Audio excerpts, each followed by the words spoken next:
What's up, everybody? Welcome back to the Faith Unpacked Pod, episode 2.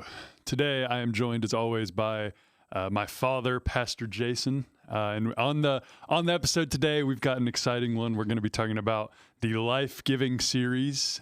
We had that in big church, and then in youth church, we had the box. And so we're going to be hitting both those sermon series today. We're going to be following up on some of our quite honestly, some of our really bad takes from the first episode on sports and on some of those things. We've researched a little bit. We know a little bit more than we did, and also we have some results of those things. But we're going to be focused on a lot of those, the sermons and the lessons and the things we learned through them, and we're going to be doing all that today. So. Let's dive into it by introducing the Jason Lowe Sports Faith Unpacked curse, where he says he wants a team to win and they immediately lose. Okay.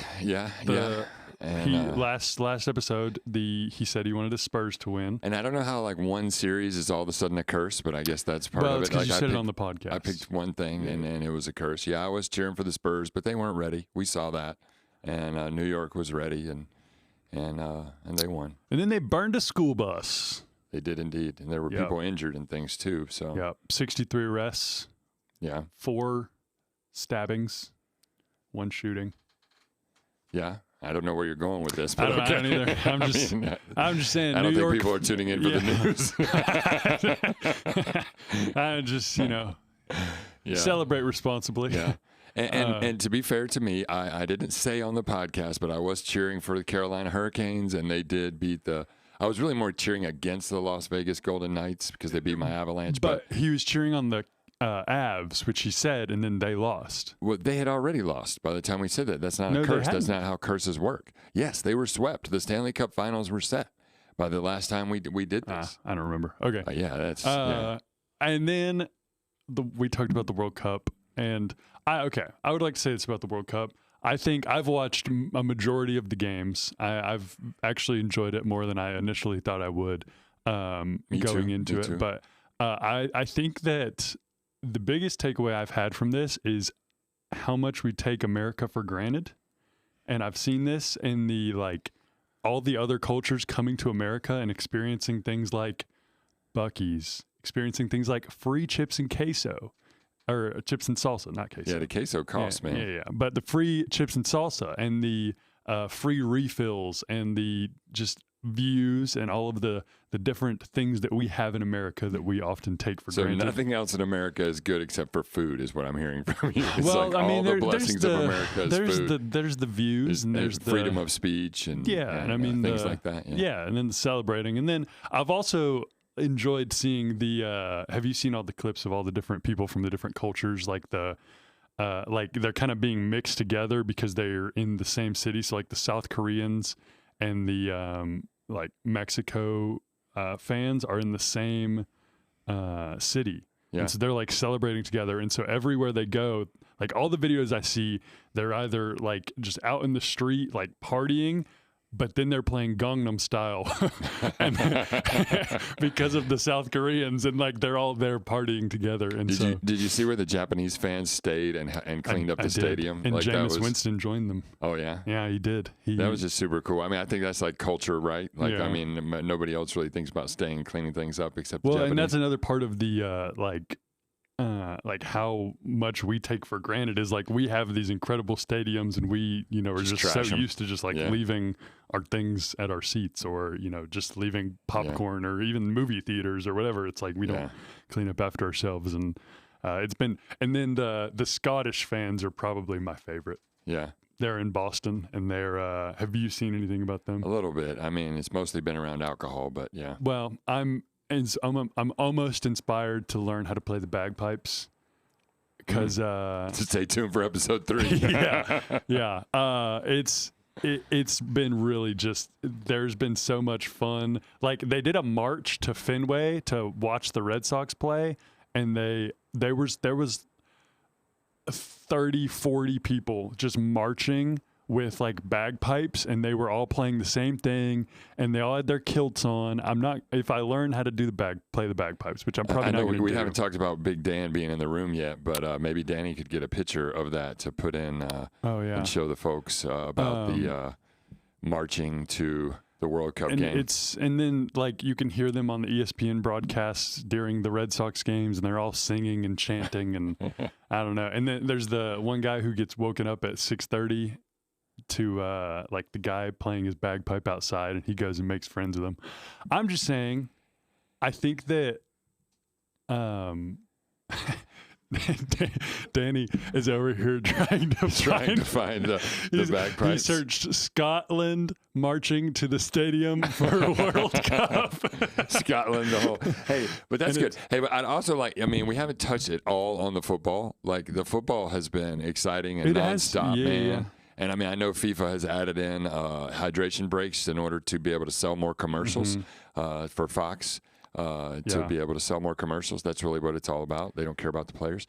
But the football is nonstop, man, and it's so cool. It's like it's very good to take a nap to as well. And I've watched a lot of the games, but some I've taken naps during, and you wake up from your hour and a half nap right at the perfect time to where you can just see the end of the game. Yeah. And I think that there's also, you can kind of do that with golf too. And I think that that's one of the reasons it makes golf so fun to take a nap too. Just kind of wake up. You can kind of wake up at the end, and it's right kind of like you can kind of see the end. But but I think revisiting our takes from the first of who's going to win, we've gotten a lot more informed. A lot of people are picking Argentina to repeat.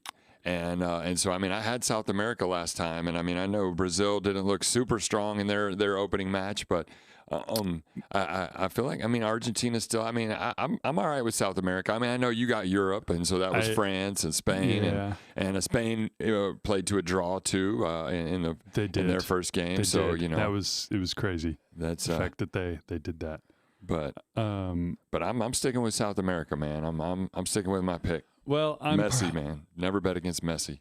Yeah. He's the old man. Yeah.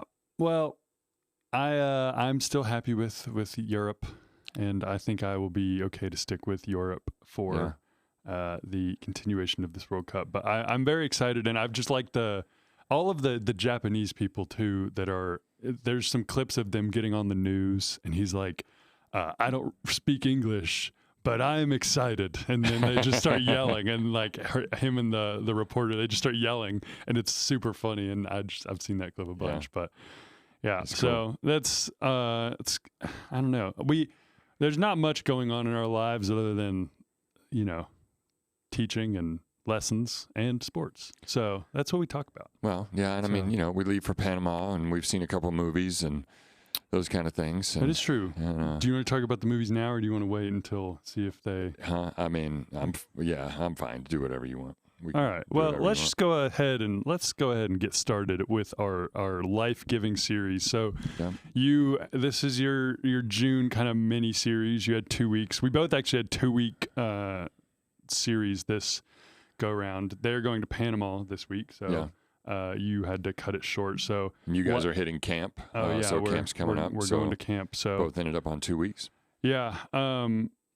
So just talk about it. Talk about what your thoughts were going into the going into the series. Why you decided it was necessary, and then kind of preparing for week one. Where were you? Yeah, I think it's an important, related to a lot of different subjects to think about the design, the way God designed us, and the more that we plug into God's design, the more that gives us life. And so that was really the impetus behind this series, and it was one of those things where I wish I had more time, but I didn't, and it was just like that's what felt like I was supposed to do and say this time. So jumping into that and to end of part one, and really looking for an opportunity. Like, we talked about technology in part one, which I knew wasn't going to be super popular necessarily take on things, maybe like how it worked out. And so I didn't want to do that for 10 weeks, right? Like just beat up on people, like don't use your phone for 10 weeks or something. But also, really kind of digging in on what might our phone be doing to us, and at least thinking about it, for a week or two, and pondering that. So. Yeah. So, I mean, so week one, I guess we'll just go ahead and get into it. You started with, you started kind of talking about the first thing and the last thing, and how that's very important in, even when you're having a conversation and you remember the first thing they say and the last thing they say, you don't really remember the in the middle stuff. So, just kind of. I mean, I think, for me, it's a principle. First heard of that from Jimmy Evans, talking about like the first and the last. And of course, Jimmy Evans talks a lot about marriage, and he talks about the first thing that you say to your spouse in the morning, the first thing you say to your spouse when you come in at night. And then the last thing that you say, right? Like when you're getting ready, you're leaving out for work, and the last thing that you say sort of sets the tone, like leaves things. And then, before you go to bed, things that you say. But that's true in every setting, like when you walk into work, right? Like the first thing that you say or that somebody says to you sort of sets the tone for the day, for the relationship, for the interaction of the day. First thing when you go into school, right? If you kind of sense like maybe your friend's in a bad mood, or your professor or teacher's in a bad mood or whatever, or a good mood, and it just sort of sets the tone, right? And so that idea, that principle of like the first and the last, and those are important. I mean, you think about concepts like tithing, and it's like the first, I give of the first. Why is it important that it's the first? Well, that says a lot, right? And so it's like, what are the first moments of my day? What are the last moments of my day? And of course, I opened that sermon with just a confession that I feel like I had surrendered the first and last moments of my day to my phone. And, whether it was Clash of Clans or whatever news app that it would be, those are my first thoughts. And I kind of use the excuse of, I'm sleepy. And so my brain's not fully engaged. And so I'm just going to waste this time, but I had surrendered the first and last of my day. I've started realizing when you said that about like literally when I wake up in the morning, it is I just feel like I cannot move. Mm-hmm. Like unless I actually have something to get to or something is happening and I have to be out of bed. And it's like, I just do not, I know I can move, but there is a physical, like I am not going to move, or I am going to just get on my phone and wake up. And I've just been thinking about like how hard it is to get out of bed in the morning. is terrible. Well, I mean, for you, I don't know if you want me to say this here, but going to bed earlier might help. But also, just letting that one in, you don't have to respond. But there was a funny story. Like I was trying so hard, like to not use my phone, right? Like when I got up in the morning, and so I kind of, my alarm went off and I turned it off, and then I sat up in bed or whatever. And I was like, I instinctively sort of reached for my phone, but I didn't get it. And I was just sitting up in bed, and like a day or two after that sermon, like I fell back asleep for like an hour and 15 minutes, like an hour and 14 minutes, and was like late to work. But like, anyway, you hadn't been on your phone at least. I wasn't on my phone, man. Yeah. I mean, it was just me and the Lord late for work. So you talked about the study, and you said like 4.7 years mindlessly scrolling. Yeah. So, I mean, when 4.7 years is about what, a 20th? Well, I mean, they're not. 20th would be. Never do math in public, man. The 20th would be 100 years, and I knew that. Yeah. Okay, so when I was doing the math, I was right. However, most people don't live to 100 years old. Yeah, I think they had 88 years as a lifespan, as a typical lifespan. Like what? Some form of percentage of 88 years. So 4.7 years is a lot. Yes. Well, like I said, it's enough time to earn a college degree. Yeah. I mean, it's just mindlessly scrolling. Yeah. And so do you want to just talk about that a little bit, about that and kind of what that... Well, I mean, I think that, to a large extent, that speaks for itself, right? I mean, that's just, and it's the mindless scrolling too, which, I mean, I think we all know what that means, right? And as I said it on Sunday morning, I kind of see people's faces, and they were like, they knew what it meant. Yeah. And, that for me played into those other studies, that we mentioned. I think we've got links to all these things here in the description, but we've got, Dr. Sarah Lazer's study there about the brain and the impact on the brain, and Dr. Herbert Benson's study. Both of those are Harvard studies that are done on how it affects your brain. for those things when those, the scrolling and the mindless scrolling. And for them, it was the opposite of that. For them, it was, meditation or prayer, and the physical effects that it has on your brain. And I thought that those things were really cool. And if you're a nerd and that kind of excites you, you can click those links and check out the actual studies. But, we talked too just about the power of face-to-face interactions. And I wondered, just thinking about like your generation, right? And it's kind of my generation and older. We'll still call people, we'll still like meet talk to people face to face. And like, definitely your generation, like calling people is just terrifying. And I don't get it. And like, it's like actually having maybe even a slightly confrontational conversation, like where you just want something or, you didn't get your, fries or something like that, like talking to them. I mean, it's like, it seems like a lot of people your age will just sort of trend away from the face-to-face conversation. So when I said that about like the power of face-to-face, I mean, did that speak to you at all, or do you have any thoughts on that? Yeah, I mean, it's a little bit of I think everybody's different. So like, I don't maybe struggle with some aspects of the face-to-face more. Like you said, I think that's a good example of if people don't get their fries or if people don't get their sauce in their, Chick-fil-A bag or whatever, then they're just like, oh, it's okay. I'll just have something else at home or whatever. But I'll kind of go back and I'll get that and I will have that talk. But it did resonate with me, the like phone calls. Like I hate phone calls. I hate when people call me. And I know, but there's some people in my life who are my age and they're like, I just call you to get it over with, right? Like so that, just so that you don't have to have a text message conversation that spans, 15 minutes because one person takes a few minutes to respond and then the next and then the next. And all of a sudden it's like, I could just call you and be done with it in 15 seconds instead of 15 minutes. And so I think that everybody kind of has their own unique way, but I would say generally there has been more of a, like, I don't really want to spend time like talking to you. I don't really want to spend time I don't want to say like talking to you, more so like I'm fine to be on a FaceTime call for hours than like actually go to your house and hang out. Or I'm fine to like have a text message conversation rather than call it. Or But what about like in the big things? Like, something big happens, a significant, somebody is in a breakup or somebody loses a job or somebody loses, a parent or something like that. I mean, what do you think about like the tendency to just sort of text into that moment as opposed to either call or visit or kind of, Yeah, I mean, I think that it's kind of a unique thing because this is the first kind of generation that have had phones kind of this early. Like even the generation, like Noah's generation, like, mid-20s. Yeah, shout out Noah. Like mid-20s, just a few years older than me.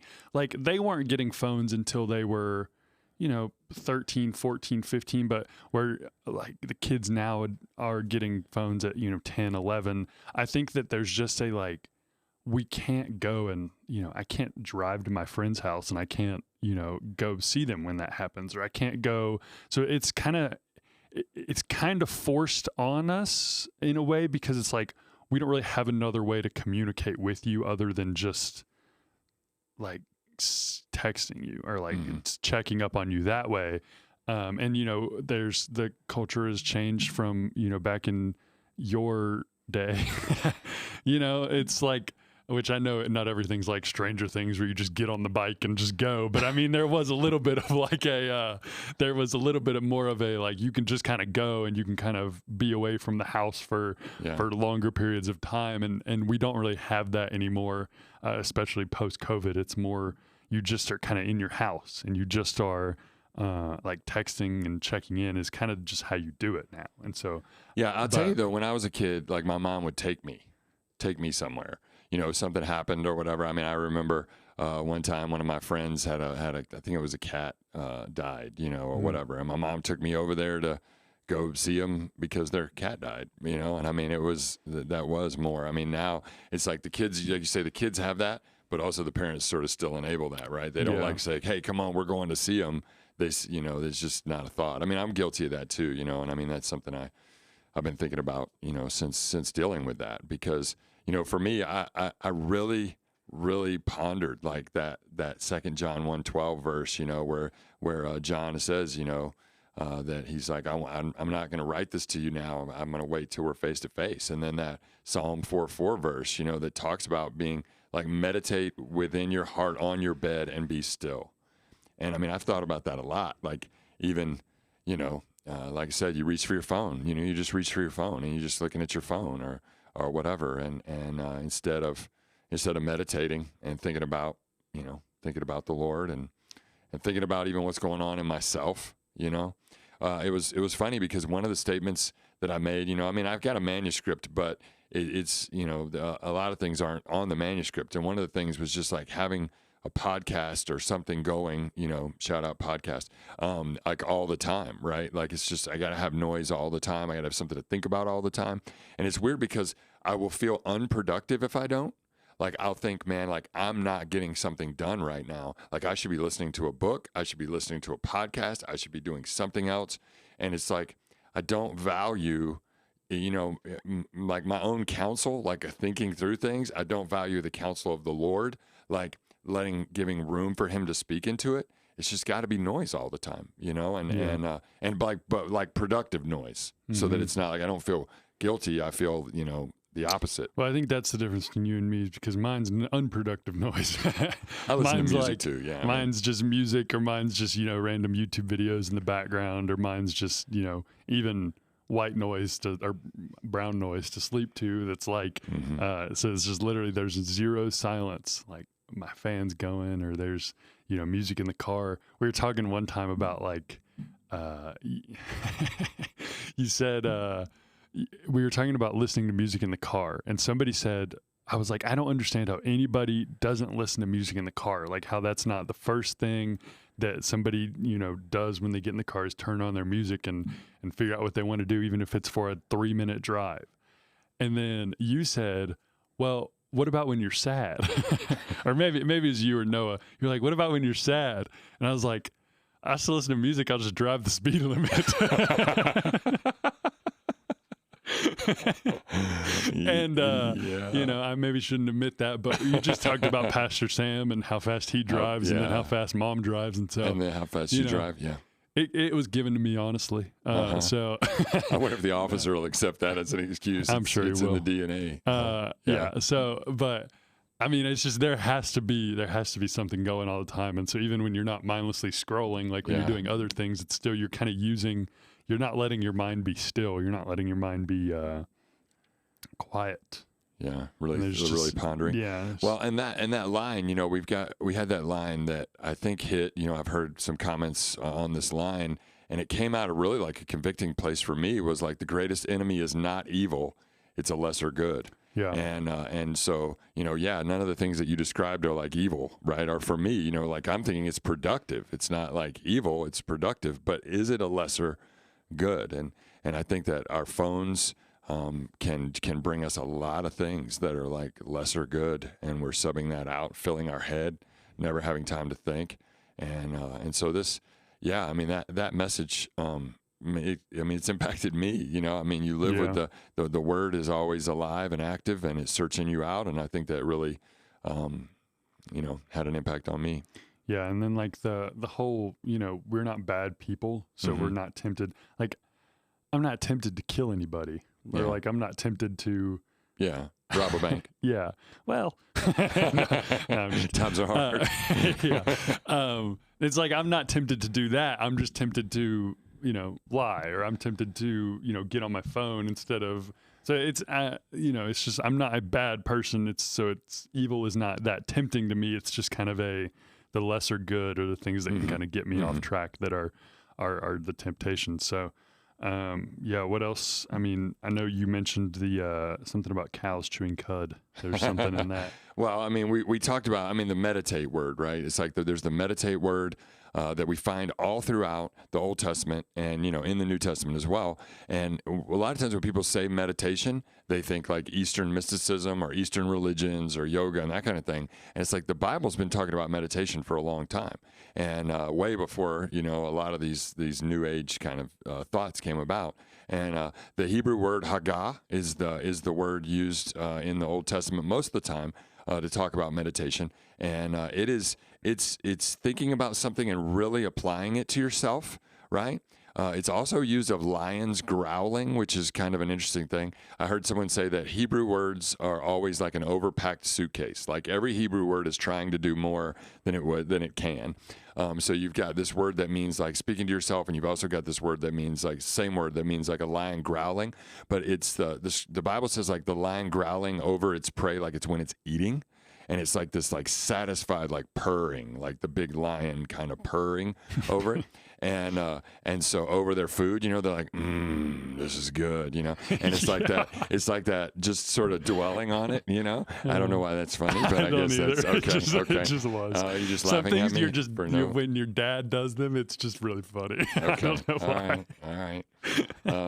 I don't know whether to go with you or to continue to be serious, but I'm going to continue continue to be serious. Okay, because there's another word for meditate in Hebrew, siyak, and that's to ponder or to muse. And this is like allow the truth to process through your emotions and your intellect, right? And so it's like when I think about something, when the scriptures confront me or whatever, it's like I make the intellectual application to myself, like, oh yeah, this makes sense. I should change this. And then also the emotional application to myself, like how does this make me feel? The Bible talks a lot about anger or happiness or whatever, and it's like, how do I feel about it? What do I think about it? How do I feel about it? And so that's the chewing your cud comes from ruminate in English, which is ruminare in Latin, which is this just this idea of like cows when they eat the grass, it goes into their first stomach. And then they bring it up later, kind of regurgitate it. That's another great word. And then they chew it to get all the nutrients out of it and then swallow it. So it's like, you come to church. I mean, in my mind, okay, you come to church on Sunday, amazing sermon, or whatever. Yeah. And then you go home and you think about it, right? Instead of just forgetting it and just letting it go. And, the scriptures are really strong on that. And I think that that's something that we lose in like a culture with our phones or with just constant distraction. We're never really thinking about the impact of something that we heard that may have been really good. And maybe even in the moment we thought, man, that is good. But then we never take the time to apply it or to really allow it to impact us. So if there's like one kind of takeaway from this sermon, like what do you want us to do about it? Like, what do you want us to do? Are we supposed to get rid of our phones? Are we supposed to, get things to kind of lock down our phones? Are we supposed to, what would you say to do about this? I can't, I think all of us are different in how we use our phones and those kind of things. So I can't like say, do this per se. What I would hope you would do is that you think about it. Like you sit down and think about your days and your weeks, just like that study that we talked about, that UK study. And it's like 36% is mindless scrolling, 4.7 years I'm going to waste. It's like, if I sit down and think about my day and my week, how much time do I want to waste, right? I mean, it's probably okay to waste a little time, okay, and to just kind of veg out a little bit. But it's like, how much do I want to waste? How does this apply to me is a question only you can answer. And I guess I would just say, if I was like your pastor and giving you a direction and you were going to listen, say, hey, think about it. Like, just think about the impact your phone's having on you. Yeah. And your relationships with others. I mean, the whole thing was about a connection to God, connection to people. Is your connection to God, your connection to people being hampered by your phone?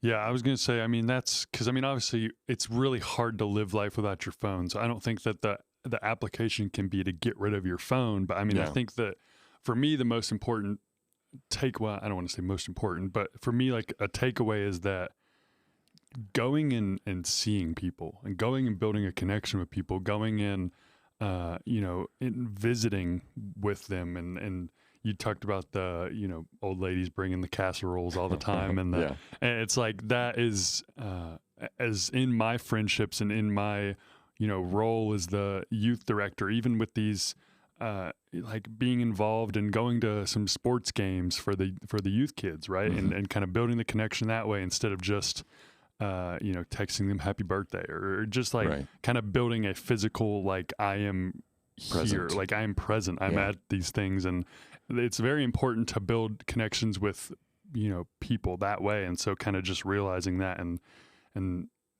maybe I would rather be at home on my phone, but what should I be doing, right? Should I be prioritizing that, or should I be prioritizing going out and having a, connection and with just people and society? I mean, that is the word, prioritize, right? Yeah. It's just like literally prioritizing, I mean, phone's not bad. It's a lesser good many times, but is it the most important thing? Yeah. So is there anything else for part one? I mean, I think that we covered it pretty good. So part two, you started out with, you've been talking a lot recently in your sermons about kind of having adult children. And I think that obviously I am one of those, 3 adult children. And I think that it is cool to have a relationship with your dad when you were an adult child. And I see kind of the mutual benefit. Like you talk a lot about how cool it is to, have adult children and how you're kind of in that stage now. And I can kind of say I say the same thing from the opposite viewpoint, right? And it's a cool thing to respect your parents, right? And respect what they're saying to you and realize that they have the best thing in mind for you when you're growing up and when you're doing that. So then when you get to this point in your life, you have that relationship with your, much more adult father. I'm just kidding. I know you're not making eye contact with me right now because you don't want to cry, and I respect that, man. True. But I mean, I felt like that was a great. I mean, I'm saying my analogy was great. I don't mean to say it like that, but I just felt like seeing that relationship between like us and then all of our relationship with God is so, because I mean, I do have to. I can't, I'm not cool, right? I'm not like, in other things, man. But it's just like, but I want to be involved in your life. I mean, I want us to go to movies together. I want us to do things together and that kind of thing. But like, I don't want to force, because then you'll withdraw and that kind of thing, with you or Noah or Kate. And, you guys all have that option. And I think it's like, I could just see God's relationship with us so clearly, right? Like he's not going to force his way in. But he wants that relationship, and I just kind of saw that on my own heart. Like I want that relationship, and with you guys. So, but I do want your perspective though. Like thinking about like, how do you view like me wanting to be with you and you like not always wanting me to be there with you? And do you think that? I mean, how do you describe the balance of that?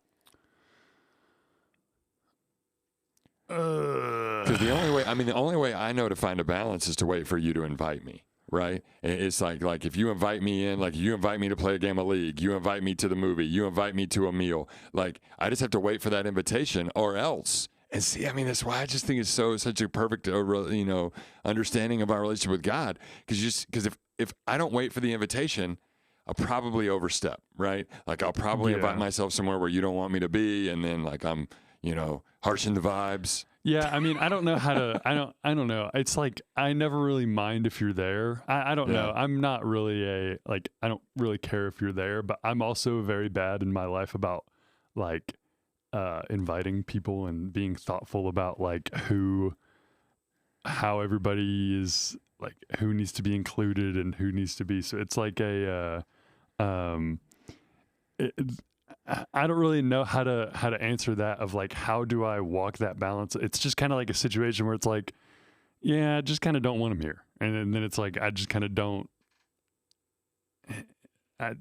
invite you, but it's not like there's not really a reason why I don't want you. It's just kind of I understand you need to do your own thing. You need to have your own space, right? Yeah. But anyway, I just think this was an interesting thing to think through, just in terms of our relationship with God, right? Mm-hmm. As I thought about you. And as we got into this sermon, it was about the middle ground in a lot of ways. And we talked about so many situations in life where I don't want to be off on this side of the ditch and I don't want to be off on that side of the ditch. Yeah. And that's just true so much. And I think that was true of the straight and narrow, And again, the word speaking to me and just really bringing me from thinking like the narrow gate is off to the side, and instead the narrow gate is actually just right in the middle of this relationship with God. Yeah, and then you talk about the legalists and the no rules was your main example, and you spent a lot of time during this particular sermon on those kind of things, and you kind of hit the YouTube like clickbait, like here's 5 rules for, but I mean obviously but it wasn't I stumbled like upon that, it. It wasn't I wasn't trying to clickbait, but I just kind of stumbled on there. It was pretty funny, but so there were like the 5 rules of being a legalist, and it's more so like I don't remember. I know I have a lot of the rules kind of in front of me, but I would say just kind of as a general, like mashing all the rules together, there's a lot of judgment in rule following, right? So it's like you are not following the rules and I'm judging you for that. Right. And there's a lot of I think earning would be a good way to sum it up. Like I'm trying to earn God's favor, earn God's love. Yeah. And so all the things that we talked about would fall under that umbrella of like I'm trying to earn it. Yeah. And then there's just a lot of like, you're not trying hard enough, or like you are not like, and the judgment kind of comes more from like, why are you not doing this? Like, why are, if you see the importance of this, like, why are you not doing this? And it's like super annoying to me that you aren't trying to follow these rules and you're not trying to live your life a certain way. And then, and then you kind of, went to the other side of the road and you kind of went from that ditch to the other side, which is like no rules. And it's like, it doesn't really matter. Like, it doesn't matter if I follow these rules. That's why I'm not really trying hard to follow them, is because it's not like God's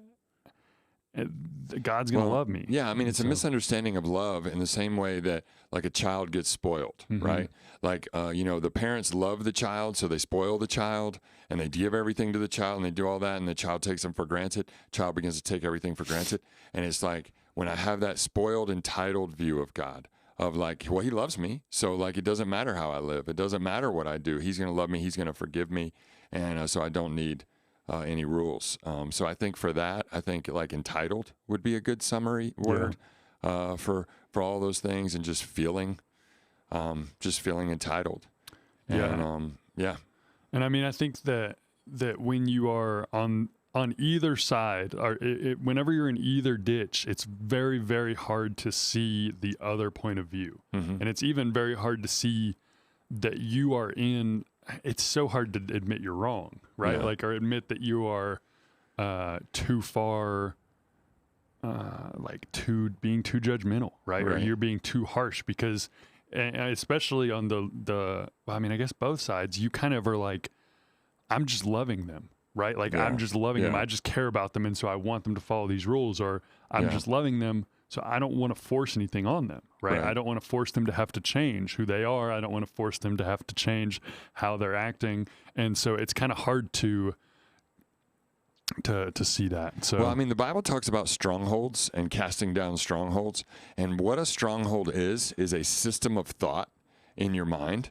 And so, when you are on one side of the road or the other, you have built up a system of thought around that. That's hard, that it's not going to be torn down in just like one little, like I want to or whatever. Like, you can't see clearly.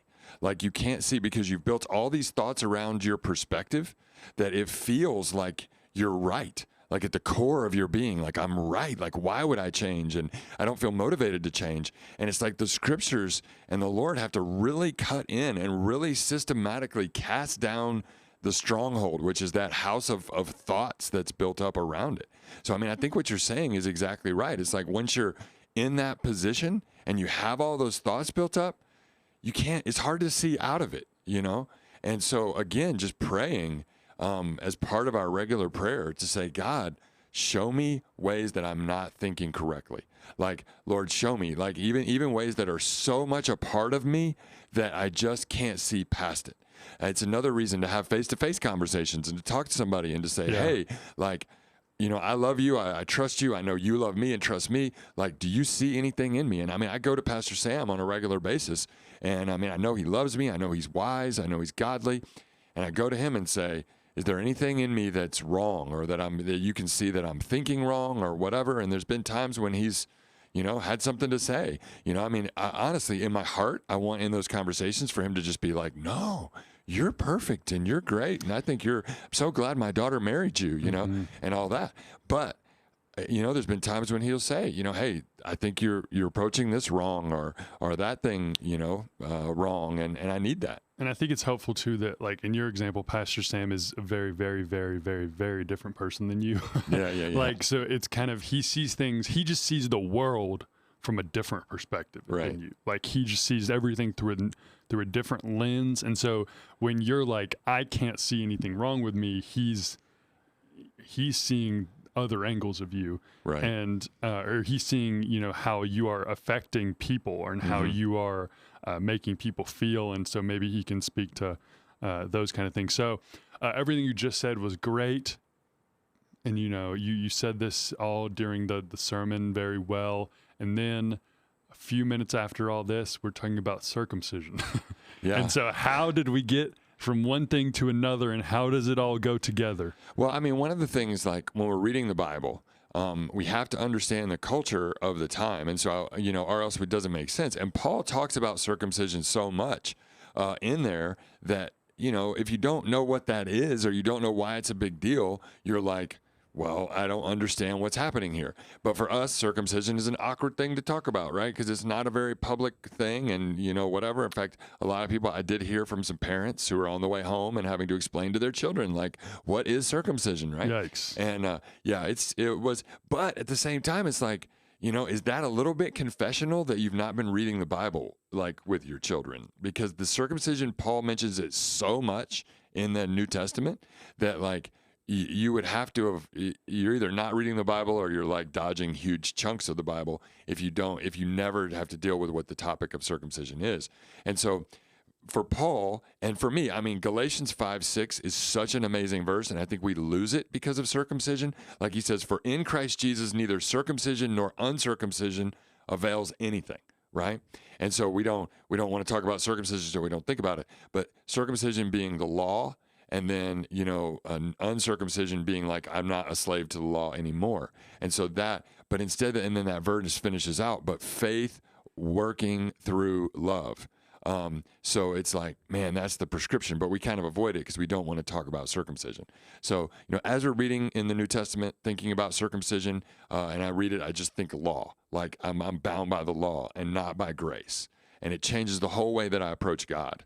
And, part of the reason for the Old Testament is that so we could see that we couldn't do it on our own, right? Like, if I go to God and I'm like, yeah, God, but if you'd have just left me alone and just like given me the rules and told me give me all the insight, I could have taken care of it myself. And so God wanted part of that Old Testament was to say, look, okay, here's all the rules. Here's how everything works. All right, go and try to do it on your own without me, right? If you want to see me, you've got to come to this building. The temple or the tabernacle, and you just go and try to do it on your own. And then we see over and over and over that they couldn't do it on their own. They couldn't do it without God. So then that sort of sets up the gospel. God comes, Jesus lives and dies, then the Holy Spirit can come and be in us. And then, John 15, which we talked about, we're plugged into Jesus at that point. And we should realize from the Old Testament and circumcision and the law and all those things, like, I can't do it on my own. I need Jesus. Yeah, and it's like, and then also, that was one of the things that kind of made people Jews, right? Like that kind of determined like the difference between the Jews and the Gentiles, that it was like, that was one of the things that was different about the Jews, right? Is that they were circumcised. And so whenever, you're reading and it's like Jesus came for the Jews and the Gentiles, that's just another like thing that was like, they're not part of the law, but they are. Like Jesus came for them too, and it's so. But they're part of Jesus. Yeah, Jesus came to fulfill the law, and he did, and so it applies to everyone. The Lord applies to everyone. Yeah. So, and I think that you kind of just hit that at the end, and then wrapped up. But for this series, right? Is there anything else that you maybe left out, or you thought you were going to maybe talk about, and then as you kind of started typing or started kind of going into it, you kind of veered in a different path, and Yeah. Well, I mean, I felt like it's always important to talk about prayer in the scripture, right? And that was something that we just didn't do in this series because it was 2 weeks and because I feel like I probably talk about that a lot. But if you're thinking about life-giving sources, like prayer, the scriptures say pray without ceasing, a connection to God. Something I've been mindful to pray on a regular basis is, God, keep me mindful of your spirit, like that you're with me, like kind of keeping that connection. And then obviously the Bible and reading the Bible. And I hope I talk a lot about that, and I hope that people are finding, ways, whether it's through Pastor Chris's classes and different things, to figure out how to really pull from the Bible everything they need to pull from the Bible. But thinking like historically, right, in the church, the prayer and the Bible have been life-giving sources, and maybe this particular life-giving series we didn't really hit that as much. Yeah. Well, I think that it was good. I think that I think week 1 hit harder probably. I think everybody at one point or another has thought about how much they use their phone, and so I think that was kind of the main hitter for this series. But I think that week 2 and realizing that you got to kind of sometimes, because a lot of times being in the middle is talked about as a bad thing, right? You're not picking a side. You're not fully committed to one way or the other, and you need to do that. But it's like thinking about the middle as, it can be good, right? It can be good the to straight be and narrow in the middle, and the straight and narrow. I felt good about the life-giving series, but while I was doing the life-giving series, you were in youth group doing the series called The Box. The Box. So what is The Box?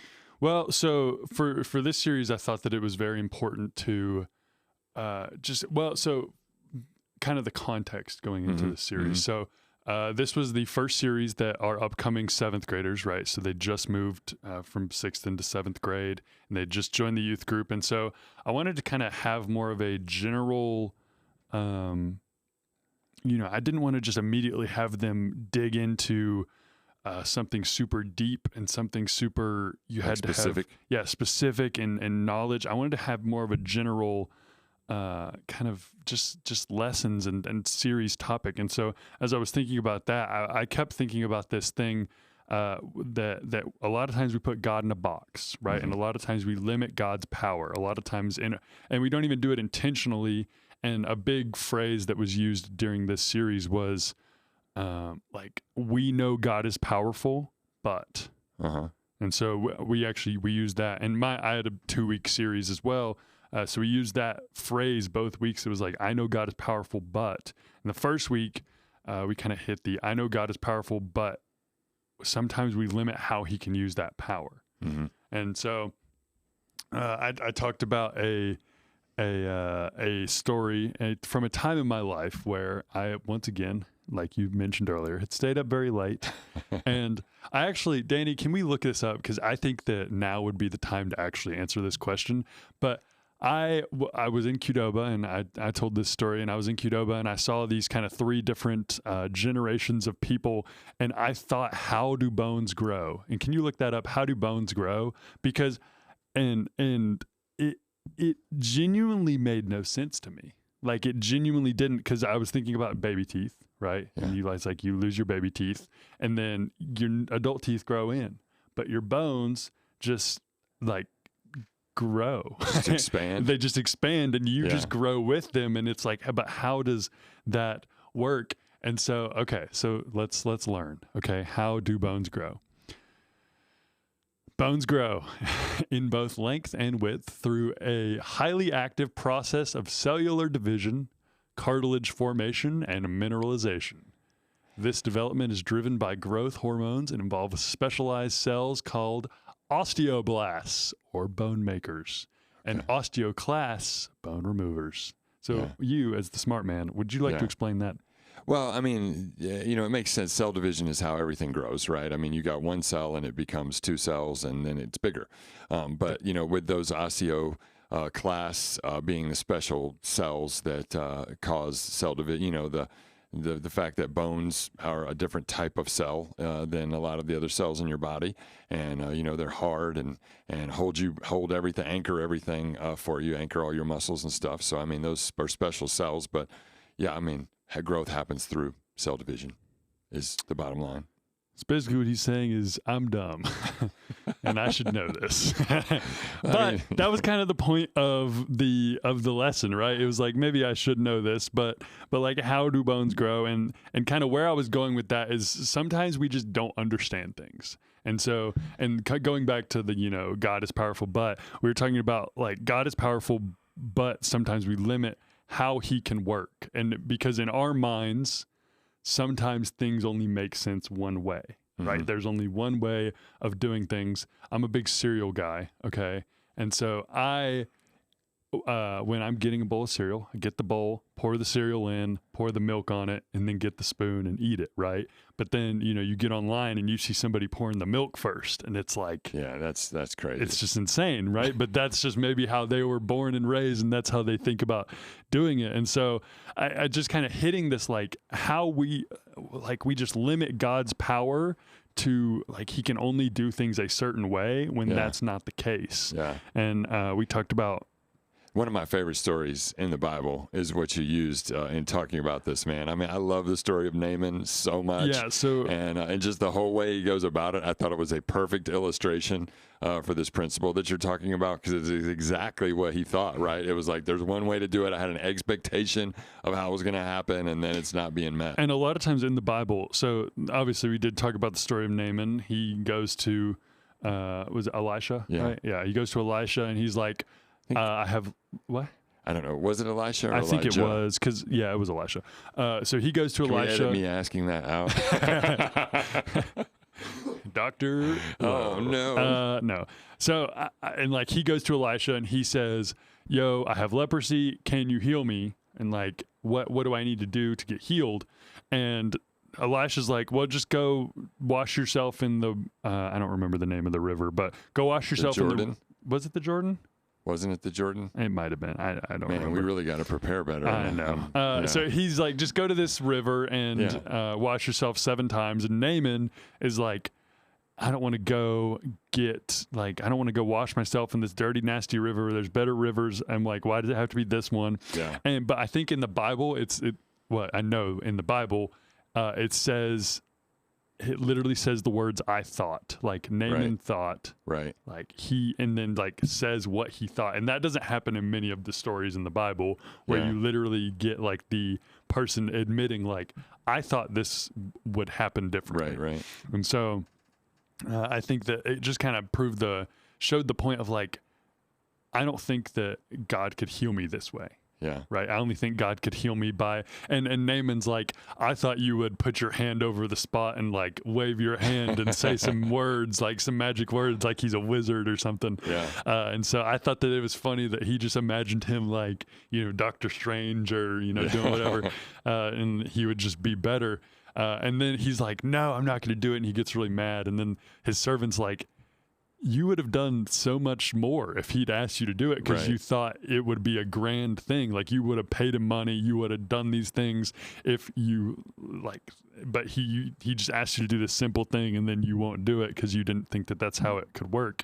And so I don't know. I just thought that was and I just think it's a very powerful message for the teenagers too, because it's just like, how can you as you're growing and as you're becoming a person, and as you're becoming, it's just it's one of just the most like convicting parts of my job is like, I am a teacher in these kids' development. Like they're becoming people, and I am part of that like development. And so I need to make sure that what I'm saying is helping them in that and not hurting them. And so it's like, as you are developing, are you realizing that God can do whatever he wants, however he wants? Yeah.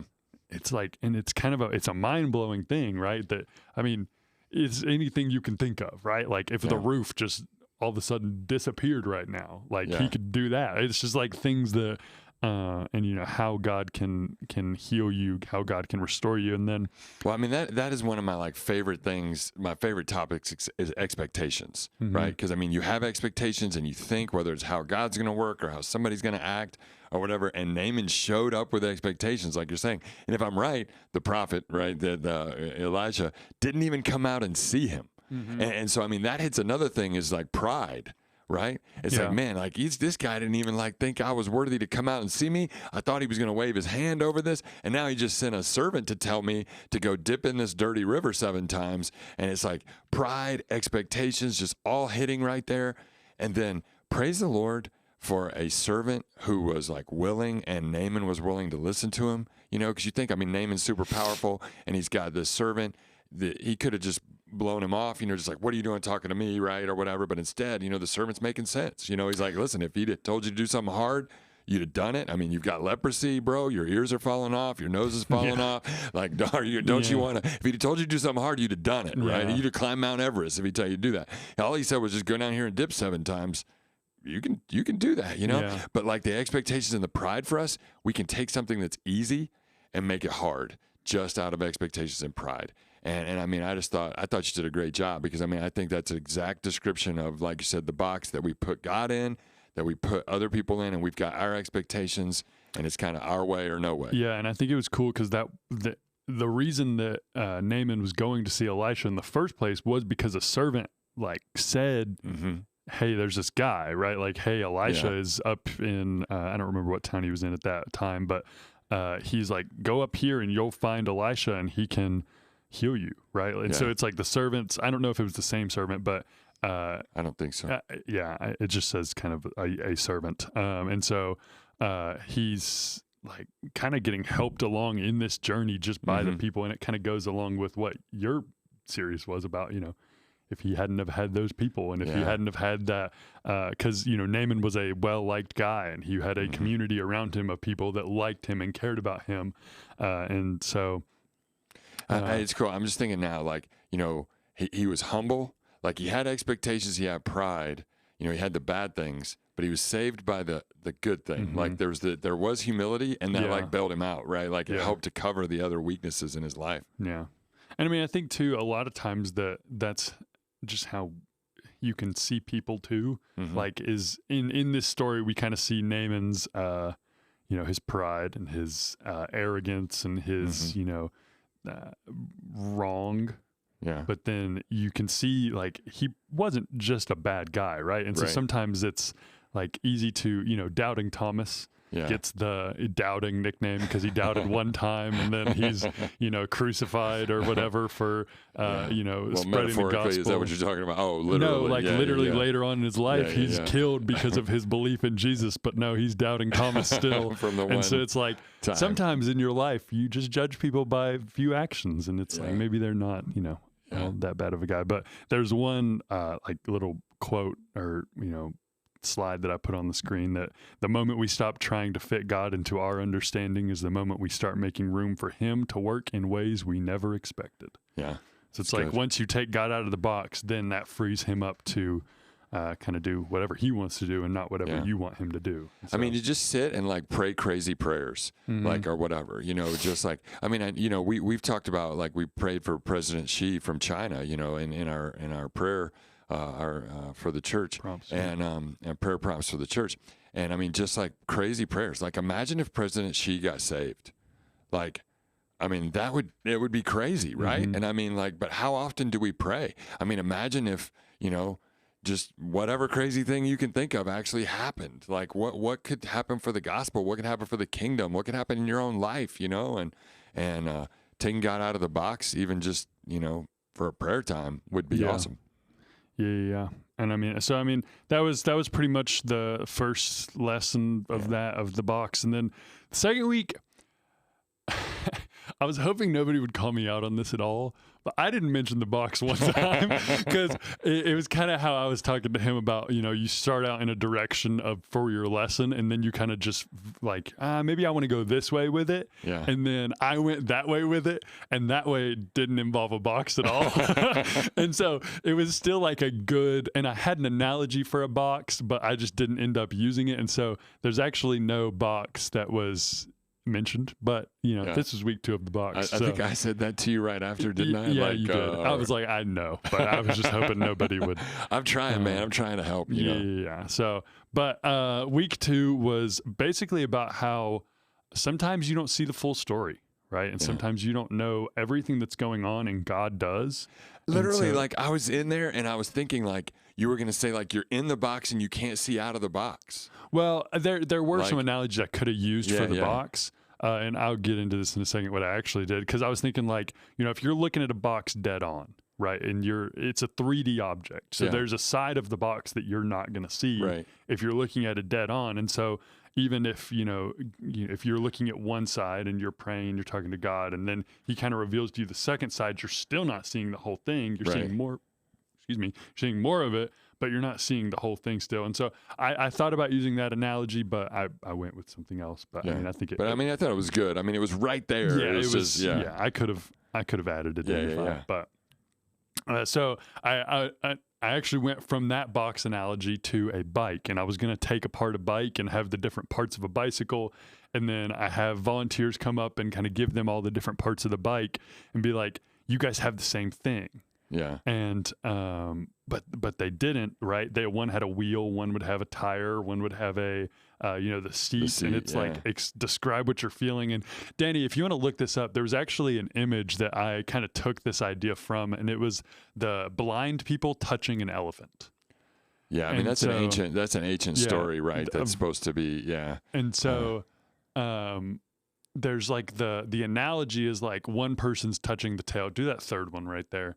Yeah. That's the one I had that I was going to maybe pop up on the screen, but I didn't end up using it. But it's like, somebody, if they're touching the tail of the elephant, they could be like, oh, it's a rope. Or somebody touching the leg, it's like, it's a tree. Somebody touching the trunk would be like, no, it's a snake. Somebody touching the tusk, it's a spear. Somebody touching the ear would be like, it's a fan, right? So you're touching all these different parts of the same thing. And even though they feel different, they're still the same thing. But these people don't have the full story, right? They don't just know it's an elephant. And so that's kind of what I took a little bit of inspiration from for that illustration. And then we kind of went into just the Bible and talking about how sometimes you don't have the full story. And we talked about the Apostle Paul before he was the Apostle Paul, when he was Saul, and he got blinded. He got blinded on the road to Damascus, and he kind of didn't have he's like, he had it wrong, right? Like he had it wrong that Jesus was not the Messiah and that Jesus was not who he said he was, right? And he was one of the Pharisees who would have been against Jesus and Jesus' mission, and he was wrong about that. And then he realizes that on this road to Damascus, he realizes that he was not correct, and he gets blinded. And I had the idea to the LED wall in the youth room in the gym is, if there's some light colors, it can be a bit blinding, especially because during worship the lights are lower, and during the lesson the lights are brighter than worship, but they're still kind of lower. And so if you put like a lighter color or white or any kind of white background thing or image, it's super bright. And so when we were telling this story and we're talking about how Saul encountered this bright light, I was like, no mercy, right? I flashbanged the kids. I just put a fully white screen on, or a fully white image on the screen, and it just boom, and it was like it was like the sun. So, but I mean, I thought Saul was a perfect tie-in, because I mean, obviously he wasn't seeing the other side of the box. There it is, right? Yeah. And then God, as soon as God shows him that, like he had everything else, but he didn't have that. And I mean, I thought like, you said a lot of times we don't have the whole story. And my only thought on that would be, we never have the full story, right? Like we never know all the things. And it's like, we just got to be so careful about just walking in like this overconfidence of like, I know everything and I understand everything. and like something bad happens in our life or something good or whatever. And it's like, man, you don't have the whole story. Yeah. And I just thought, I thought it was a great point. Yeah. Even the flattest pancake, two sides. Yeah. So, yeah. And I mean, I Shout think. out John Jarrett. Yeah. Is that who said that? That's who said it to me. I don't know if where he got it from. I think it's been okay. Well, it's a saying. Somebody looked at a pancake one day and was inspired. But with the, we know God is powerful, but for this week, it was like we know God is powerful, but sometimes it's hard to trust him when we can only see one piece of the story. Yeah. And I mean, we kind of went from this story into like, how do we trust God through this, right? Like, how do we trust God knowing that we don't know the full picture, or we don't know the full story? And then I kind of pointed out that Saul had this, when he was told by God what to do, and he was told by God to just go to Damascus and just sit there, right? Yeah. And then he would be told what to do next, right? He awaited instruction. Right. He did that. Yeah. I mean, he could have continued being mad. God just blinded him, right? He could have just gone the other way, but at that moment, he stopped and he listened. Yeah. And I said, like, he unintentionally gave us some paths to model, right? Or some character to model when we don't know what to do, right? And he just stopped and he listened to God. And he didn't keep going and doing what he thought was the best. And so I kind of challenged the kids, like, do we stop and listen to God, right? Yeah. Do we stop and listen to what God has for us and what God wants from us? So, and I mean, the grace of God is so amazing because Paul, Saul, who became Paul, was a strong personality, man. I mean, but what is it going to take for him to stop and listen? Is probably to be blinded, you know. And he did, and he stopped and he listened and he did what he was told, like you said, but God is gracious to us, man, and he'll show us the other side of the box if we'll, Yeah, it reminds me of like when you and Mom were when the three kids we were kind of younger still, and we would get punished in kind of different ways, and how much of a punishment some of us needed versus others. Yeah. Like we'd always joke about this, like, sometimes Noah would be doing things and the punishment would be a little bit harsher, and then Kate, you could just like I could just look at her. Yeah, you just look at her angrily, and she like start crying and seeking forgiveness in every way possible, and like just the like just Saul is it's what he needs. God knows what he needs to be disciplined. Yeah. And so and I mean, I think that was kind of the end of it, but it's just as you're thinking, and then I told a story from camp where just one of the kids. What's the word I'm looking for? Campfire? It was a campfire. Yeah, it was a campfire, but he kind of said in one of the moments that he just like had never really thought about giving God his plans before, and never really thought about doing that. And so as we were thinking about not having the full picture, and then I said, after he said that, I was like, well, I've thought about giving God my plans before, but do I do it? Like, I don't know if I necessarily do it. Like, I've thought about asking him, but am I asking him for the little things too, right? And, maybe I'm asking him, where should I go to college, or where should I do, what kind of car should I get? But am I asking him, should I go to, like, what should I do today? Like, what is your purpose for me today? What is your purpose for me in the next few minutes when I don't really know what I need to do, or, when I'm at work and I'm kind of done with everything I need to do, and what should I look into next, or, kind of those things. So, just thinking about giving God your future and giving God your big plans and your small plans. And I think that's realizing you don't know the whole story, right? Yeah. He does. That was good stuff, man. But yeah, that was pretty much it. So we've got Panama. We're going to go into Panama. And then I've got the night you get back from Panama, I think I'm going up to camp. Yeah. So it's, we've got some busy next few weeks, but I want to talk about, so we're kind of done with our lessons, but we mentioned earlier, we've gone to some movies recently, and there was one movie specifically that we went and watched, and I've as I've thought about it more, it's kind of gotten a little bit better in my mind. You didn't like it to start with. I didn't really care for it when we finished it. And the movie we're talking about is Disclosure Day, and so if you want to watch that, there will be some maybe light spoilers, but I don't think anything super crazy. But I want to talk about this specifically because the director Steven Spielberg, I don't claim to know what he believes or what his kind of right. I don't know him, and so I don't want to judge him, but and where he's coming from. But he said that. Danny, can you pull up the quote? Can you just look up Steven Spielberg Disclosure Day Christianity quote? Here, maybe I have it pulled it up. Oh, I do. I have it pulled up on mine, so I'll just read it out. But he said, he basically said like this movie is going to make Christians kind of think about some things, and so obviously we'd seen the trailers and we were like, that looks interesting. And then we heard this quote. And so then we were. Or maybe he's just baiting us because he knew we would go, right? Like we would go and check it out. And he was like, so they'll think about some things. And he said, is God, our God, only on this planet, or is God a God of every system where there's civilization, intelligent life, and even developing life? So the movie, if you don't know what Disclosure Day was about basically how humans would react if aliens existed, right? And Steven Spielberg he made E.T. Yeah. I actually was looking it up. He's made a lot of movies that have aliens, involve aliens or kind of aliens meeting humans. But it was basically like how humanity would react if we realized and we learned that aliens were a thing. And so obviously, the government is taking them and performing tests on them. And you said mild spoilers, man. Well, you're kind of that's more than a mild spoiler. I feel like I don't. Yeah, he wants to see it. Like, back off. Well, I don't think. I think that's. Yeah, but okay. Well, maybe not. I don't know. But I mean, to Steven Spielberg's quote.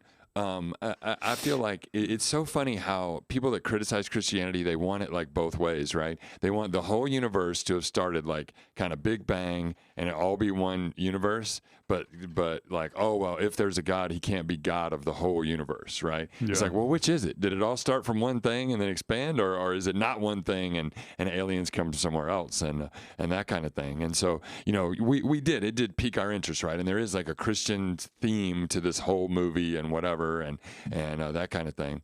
And so it's what is a Christian's approach to aliens, and that kind of thing. But I definitely don't think that it I don't think it shook my faith. Like it's Spielberg warns Disclosure Day could shake faith. Like I don't think that it really. And I don't really think it was attempting. I didn't get the vibe that it was really attempting to like make me rethink my Christianity and all that. But like, I just thought that it was an interesting take on like how we would react as and like the main kind of question that was asked of Christians, and as you're watching this, as a Christian, it's like, is God like, are aliens like supernatural beings, and are they like, if they're supernatural beings and we think God is a supernatural like incredible what was the word they used, like extraordinary being, then like how are aliens also these kind of beings? And it kind of asked that, but it was like, well, somebody had to, I don't know. So, what? Well, first of all, like from the perspective of like the gospel, like if Jesus' death, like if an alien showed up from another planet, or looked like they do, whatever, and we would say, do they need the gospel? Did Jesus die for them? And the answer is no.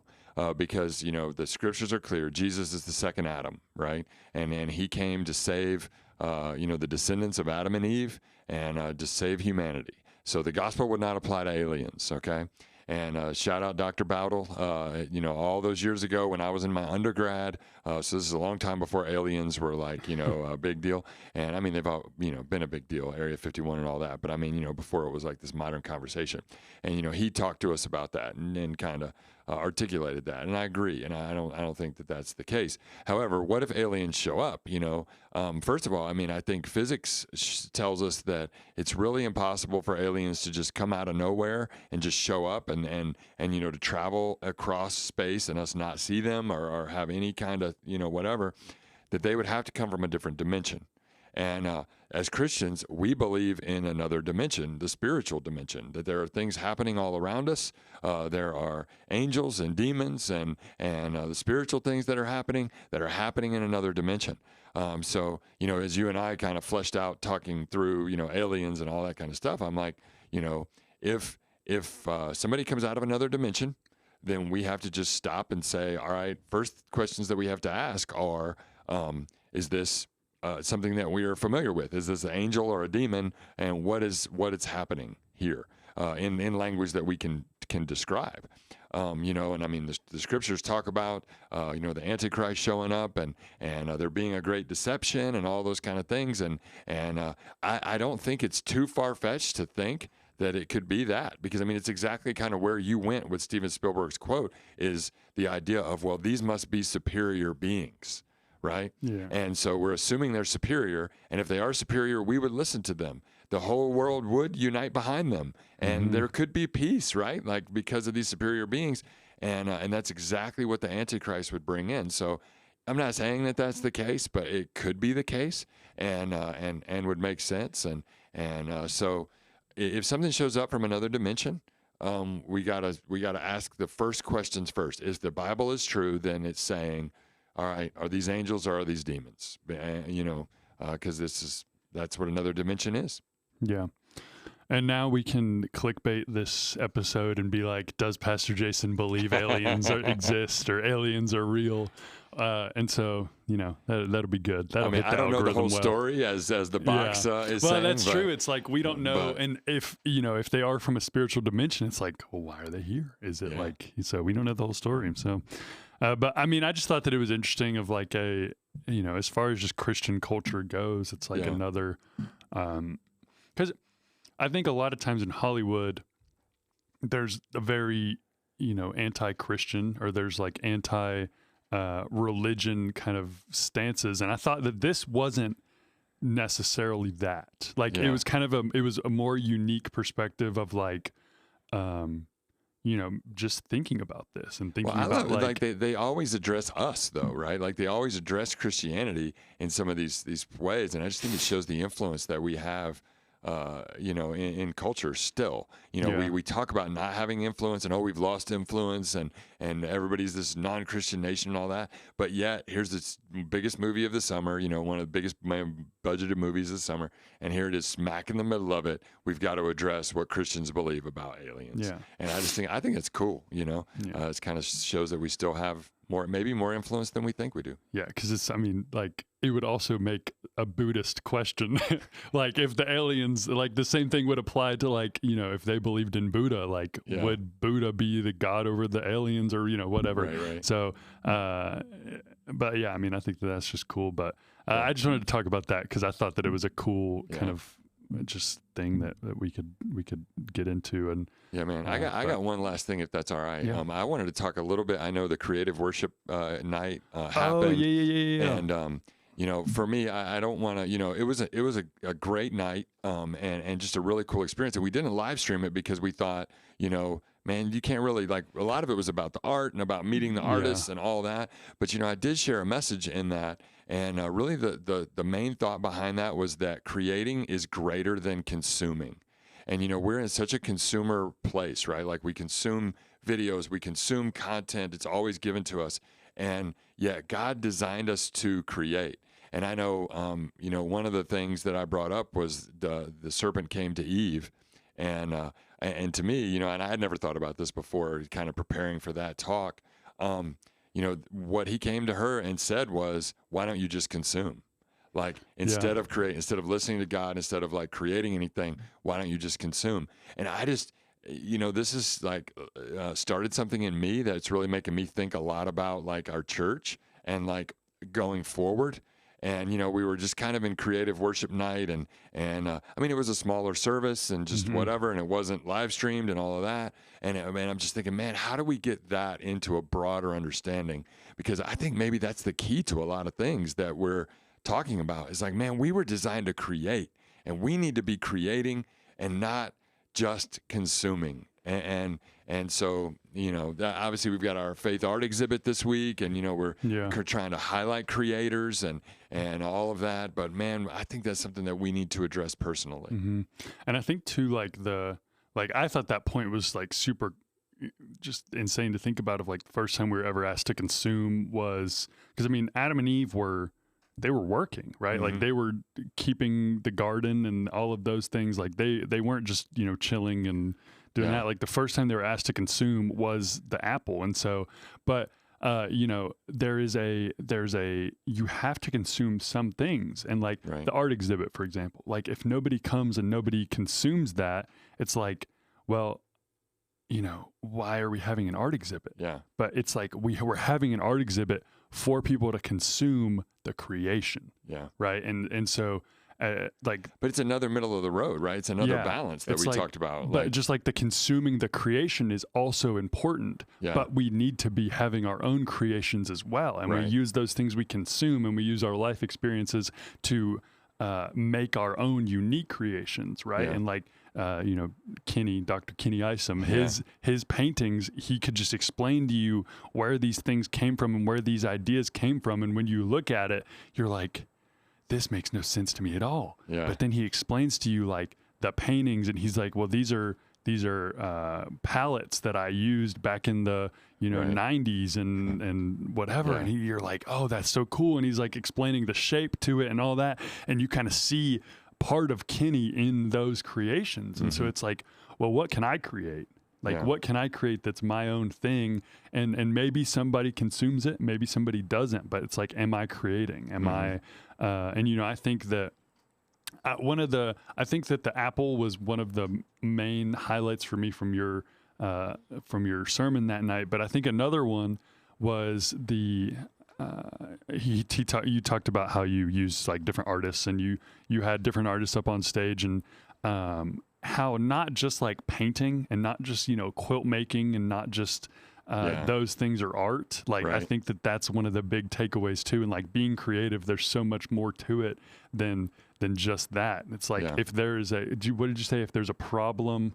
Yeah, like if you have a problem, if you have to get from A to B, like you need to create creativity to get the solution. Yeah.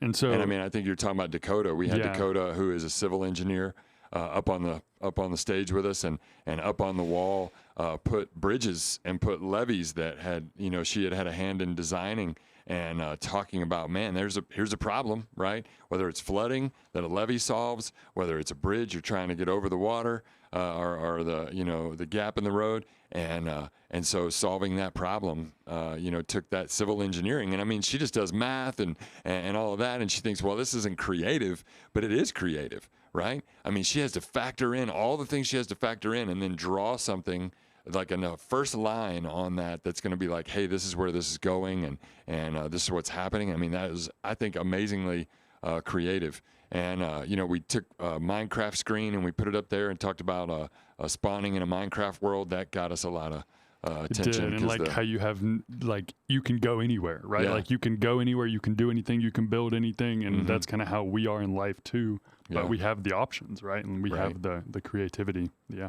Yeah. So, I mean, that was important to me, even though it kind of was what it was, right? Like it was a little bit of a smaller thing, but I think it needs to have a big impact on us in our church. Creating is greater than consuming. Yeah.